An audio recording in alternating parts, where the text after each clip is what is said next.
Hello guides,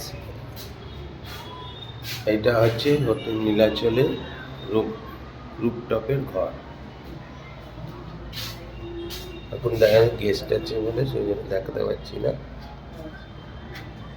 যে ঘরে সব রুপটপের ছাদ, এই পরপর ঘর আছে।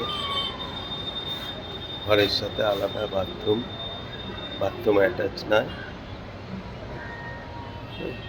এখান দিয়ে আছে এন্ট্রান্স ঢোকার, তার পাশে ঘর, গেস্ট আছে বলে দেখানো যাচ্ছে না।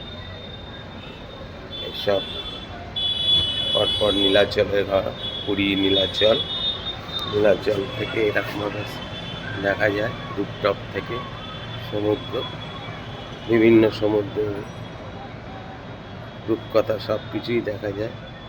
সবাই স্নান করছে দেখা যাচ্ছে সকালবেলা। এখন এই হচ্ছে হোটেল নীলাচল, এই হচ্ছে স্বর্গদ্বার। আমি ছাদের থেকে ভিডিও করছি। হচ্ছে স্বর্গদ্বার, রূপটপের ঘর। এই হচ্ছে পর্যটকের ঘর। ঘরগুলো মোটের ওপর মোটামুটি সেরকম আহামরি কিছু ঘর না, ছোট ঘর। একটা ঘরে 4 বেডরুমের ঘর আছে, আর দুটো ঘর আছে ডবল বেডরুমের ঘর। বাথরুম সম্পূর্ণ আলাদা, অ্যাটাচ বাথরুম না। এই হচ্ছে হোটেল নীলাচল।